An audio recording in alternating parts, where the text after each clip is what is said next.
আসসালামু আলাইকুম। আশা করি আপনারা সবাই ভালো আছেন। আমি বাসার মধ্যে যাই করি ওইটা কিছু কিছু আপনাদের সাথে শেয়ার করার চেষ্টা করি। আমার ভিডিওগুলো যদি কোনো কিছুতে যদি ভুল হয়ে থাকে আমাকে ক্ষমা দৃষ্টিতে দেখবেন, ইনশাল্লাহ বলে দিবেন কমেন্টে। আমি আরও ভালো করার, আরও সুন্দর করে ভিডিও প্রেজেন্ট করার আপনাদের কাছে চেষ্টা করব। আজকে রান্না করতেছি মুরগির মাংস। তেল দিয়ে নিলাম, তারপর আমি সব কিছু তো ফ্রোজেন করে রাখি, তো ফ্রোজেন আদা রসুন পেঁয়াজ বাটা ছিল ওগুলো দিয়ে দিলাম।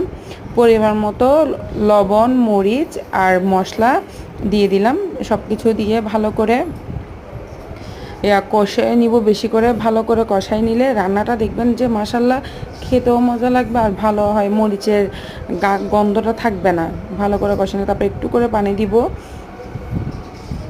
পানি দেওয়ার পরে আরেকটু কষানোর জন্য রেখে দিব, যতক্ষণ না পর্যন্ত তেলের ভাবটা উঠে না যায়। তেলের ইয়াটা যখন উঠে যাবে তখন মাশাল্লাহ দেখবেন মাংসটা তখন দিয়ে দিব, অনেক সুন্দর হবে।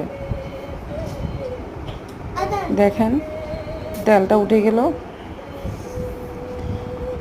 আমি ট্রাই করি আপনাদেরকে সবসময় ভালো কিছু দেখানোর চেষ্টা করি। আসলে প্রথম করতেছি তো জানি না অতটা, তাও চেষ্টা করে যাচ্ছি। এদিকে মাংসগুলো ধুয়ে রাখছি, হলুদ আর লবণ দিয়ে ভালো করে ম্যারিনেট করে রাখছিলাম প্রায় 10 মিনিট ম্যারিনেট করে রাখার পরে তারপরে এগুলো ভালো করে ধুয়ে নিয়েছি, ধুয়ে তারপর দিয়ে দিচ্ছি। তো এগুলো বাসায় যারা মানে আমাদের মতো যারা বাচ্চা আছে তাদের জন্য আসলে এইভাবে রান্না করলে বাচ্চারা একটু খেতে পারে, মরিচটা একটু কমাই দিলে। না হলে আসলে বেশি ঝাল বাচ্চারা খেতে পারে না। তো আপনারা চাইলে এইভাবে ট্রাই করতে পারেন আমার মতো, একদম খুব সহজে বাসার উপকরণ দিয়েই। আর এখানে আলু 3-4টা পটল ছিল অনেক দিনের, মানে আধা কেজি পটল নিয়ে আমার 4-5 বালা করে খেতে হয়েছে, কারণ বাচ্চারা খায় না। তো আর 3-4টা ছিল, ওগুলো দিয়ে দিলাম কেটে। একটা তো নষ্ট হয়ে গেল, আর কয়েকটা আলু দিয়ে দিলাম। বাচ্চারা তো আলু খেতে পছন্দ করে সবার ঘরেই। তো এই তো ভালো করে কষিয়ে নিলাম। আরেকটু পানি দিয়ে দিব।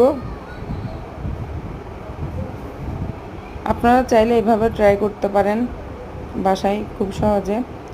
তারপর সঙ্গে আমার একটা মশলা, এগুলো আমি সব কিছু দিয়ে একদম লং এলাচ দারচিনি যা যা মশলা আছে সবগুলো দিয়ে আমি এটা তেলে ভালো করে ব্লেন্ডার করে নিয়েছি। আপনারা যদি চান আমি ওইটার রেসিপিটা দিতে পারি আপনাদেরকে। এই তো ভালো করে কষানো হয়ে গেল, আলহামদুলিল্লাহ।